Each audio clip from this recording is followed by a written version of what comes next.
right? I hate when comments come on. And I hope we're on the right page because I did this kind of hurried. Hey you guys, it's Jamie and Dr. Bob here. We are on Extra today to answer a question that we got regarding the events that we've been hearing about in the milk allergy community.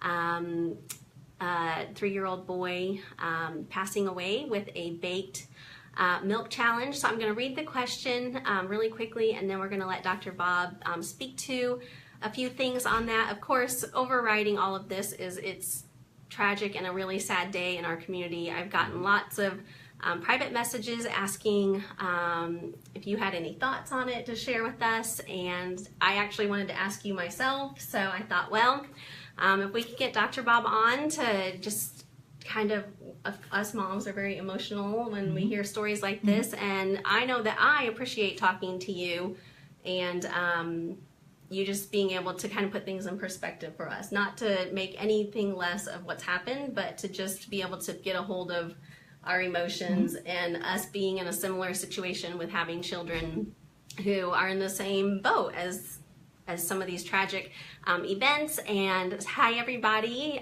thanks for joining us. And so the question was, which is exactly what I wanted to ask you anyways, and then other questions were pouring in, so let's just do it real quickly. Somebody asked, can we ask Dr. Bob about the little Alabama boy who died during a supervised baked-in challenge? I like her next question. It's a very reasonable question. What can we learn from this tragic event, which is what I always try to do, when our children are undergoing this same type of test? Okay. Well, we don't have a lot of information right now. Okay. Well, the information we have a young child who was almost 4, was undergoing some type of a food challenge, and probably it was a baked-in milk challenge. The information we have, if it's correct, that's what we know, okay? And then he died for some reason. Now, we also know that he had asthma, okay? So there's a lot of things that we don't know, okay? Why was he having the food challenge in the first place? Were his numbers 0 and various other type of things? How severe was his asthma? Did he have other complications at the time? Were they doing the food challenge because they wanted to do oral tolerance? Or were they doing the food challenge because all of his tests came back normal and he had had abnormal results before? And so they were going to look, now we start feeding him some milk and bacon things. So there's a lot of things that we just don't know yet, okay? When I talked to you earlier, you said it could even be a different condition. It could have been he died from something else as well. We don't know. We just don't have that information yet to make any real good statements about what's going on and what happened, okay? Right, and what we should do. And what we should do, okay? Based upon this case, should this case influence anything that we're doing, okay? Well, first of all, we've got to go back and look at what is the incidence of having death with food challenges, okay? It's real low. I mean, it's real low. It's much less than other things that we do in life all the time, okay? The second thing is... The one thing Jeff thought of was like even sitting in a dentist chair. Oh yeah, going to the dentist chair. You're more likely to die, have anesthesia for something with the dentist chair than you are having a food challenge, as far as statistically that we have right now. The other thing that we talk about that we're concerned about is asthma, okay? Asthma is more likely to kill a child. There's lots more children that die from asthma than there ever are for food allergies. And not only is it just total numbers, but it's percentage of kids that have asthma that die. They die from the asthma more often than they do from the food challenge. So we have a lot of us do have asthma. But something to learn from that is, when I talked to you earlier, you were saying a lot of us hone in on the food allergy and don't address, like in my case, the environmentals, some of the asthma. You're saying this is why we always talk about the big picture. Exactly. Because all those elements are important, and some are not more important, but just as important and statistically more concerning, right? Is that what I'm saying? Yeah. To us as physicians, that if somebody has asthma and a food allergy, we're as concerned or more concerned about the asthma, depending on the severity of it, than we may be the food allergy, okay? But we see this often is that the food allergy things, because there is so little of that compared to other things around, and people talk about allergy and I have asthma, and you hear that, and you hear this here, there, and everything else, that it's emotionally it affects people differently. Right, and we have such a tight, good community in food allergy. I just feel like every thing is news, right? I mean, well, those communities exist in asthma too. They do. Okay, I'm not in it. Okay, that's true. That's true. Okay. Okay, so all of that is all of that's true with all of those. Okay, and so what does this have to do? What's it going to change with our practice or anything that we're doing in practice? Really nothing. Okay. Because we know that anything that's done, sure, somebody can die. I mean, you can die from having a splinter in your foot. So that, and the other thing is that, part of, as soon as we decide we're going to live, we're going to die. Okay? Everybody's going to die.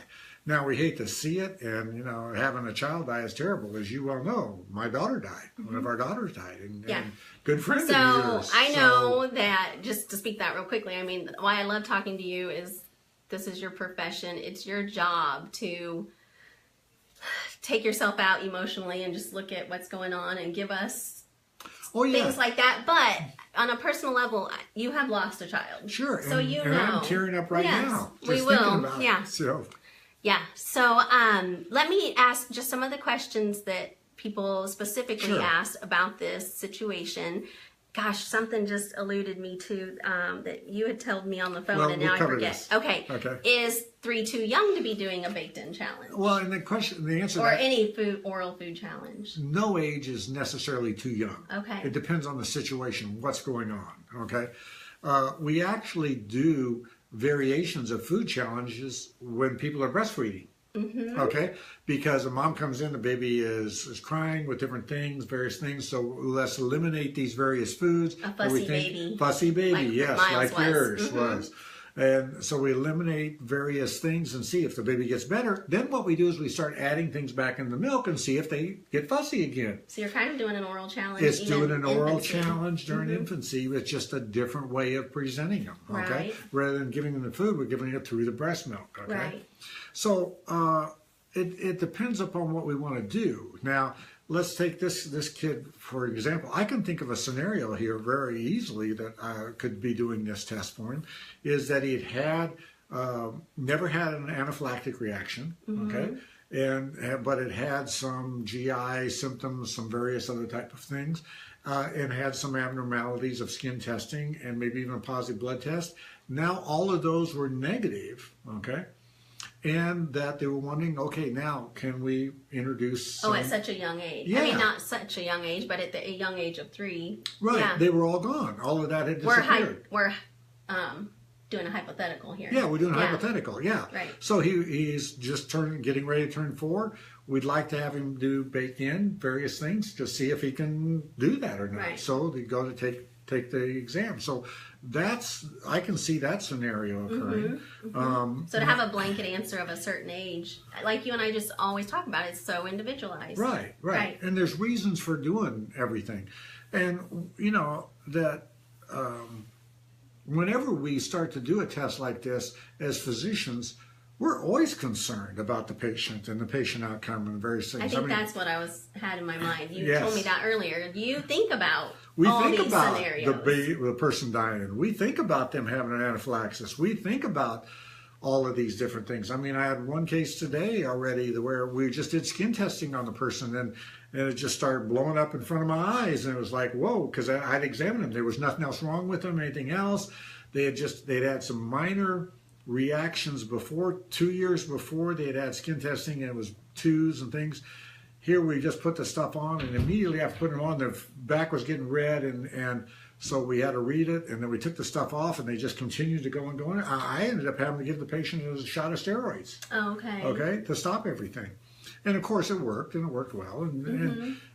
But yeah, we think about these things all the time. Right. You're always erring on the side of caution. Yes, very much so. Which I I didn't really know that until I talked to you today. Yeah, we don't do these things flippantly. Right. I mean, we won't do oral food challenges unless there's a reason to be doing the oral food challenge.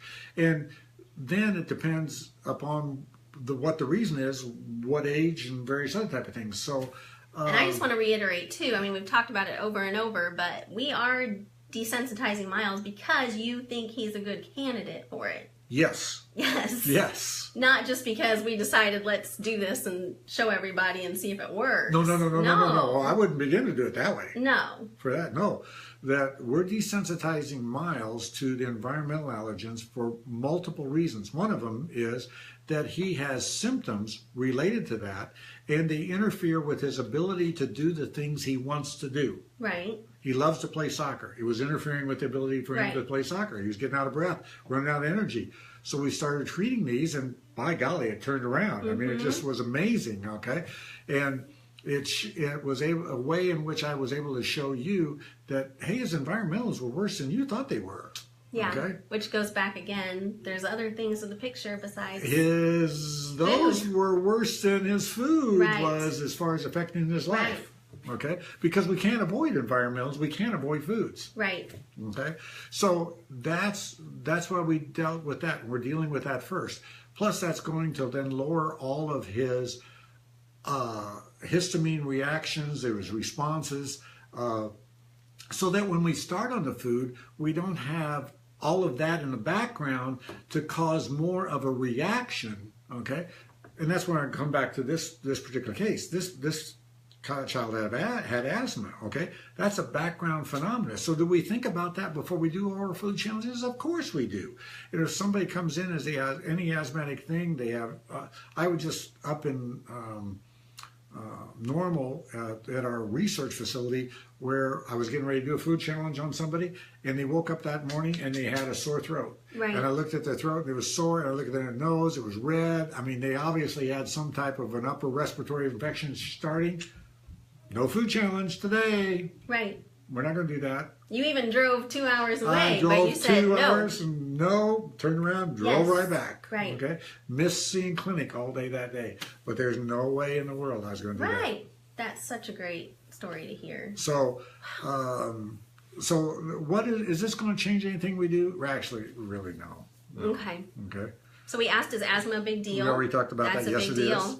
Will protocols change when something like this happens? You're already said kind of no. Probably not. Think. Now, if there's something else that comes out of this, and if there is anything for the scientific community to really look at, it'll be published, and it'll be then we'll all know about it. And yeah, if we need to change something, we will. But at this point, no. Right. If it was just kind of the perfect storm, I yes, say. yes, it could easily be. Yes. Okay. And then should us moms, so been so busy with this today that I have just gotten a chance to check in on some groups and post it on our own page, but a lot of us are just kind of panicked about our own journey that we're on and our plans and what we were hoping for. Lots of people saying, well, I was going to do this challenge. I was looking at desensitizing. Now I don't think so much. What would your advice be to moms? And this kind of goes back to our original question here in my coupon book. I don't even have my notes. This is how spur of the moment. I might feel like my face is flushed because I really think I should just cry today a little bit. It's just one of those days. Goes back to her question, what can we learn from this? And what should we learn about it, especially when our children are undergoing the same type of test? So what can we take away as moms? Well, what you take away from this is what I hope you take away from this, okay? Is that food challenges by themselves are not that risky, okay? We do them all the time, okay? And it's the right thing to do in the right situations, okay? If there's other complicating factors, I'm very suspicious that this child probably died because of asthma, not the food challenge itself. And that the asthma was what exacerbated everything that happened, and that it was respiratory distress that the child died from. Was that the other thing to take away from this is that the other things that are going on in your child are as important or more important than the food allergy. Okay, if there's other allergies, other things, those are just as important and need to be treated and dealt with as just as much, if not more. Right. Okay, so when it comes to then, okay, I got a food challenge coming up tomorrow. Should I do it or not? Well, heck yes, go ahead and do it, because doing it for the right reasons, for the right situation, I would recommend, sure, go ahead and do it. I mean, so anyway, that's it. I think that helps a lot. Okay, It I helps hope it me. does. Yeah, I we hope it really, really appreciate you just helping us sort through all the information, and it's just been a rough day for a lot of us. I can understand that. I can understand that. Yeah, gosh, I have been out of the loop today. Thanks for providing feedback. Allison, we kind of touched on that earlier on, so just go back and watch it on the replay about the age. Yeah, I think that's it. This was unexpected, and you squeezed me in. Yep. Don't charge me too much for this appointment, please. I won't do that. All right, you guys, this is Jamie and Dr. Bob, and we will talk to you guys later. If you have any more questions, go ahead and post them here, and we'll see what we can do. Sure. And just keep your chins up, you guys. I hope that you can take away a lot of information from here, and just be praying for this family, and just pray that they'll get the answers that they need, and that we'll be able to learn something, and that our community will just pull together and be positive and encouraging to each other in moments like this. And I think that's what the family would want us to do. I know in our own cases and things like this, you just want people to learn from them, and for something positive come out of it. That's right. Yeah. All right, you guys. Talk to you later. Bye. Bye-bye.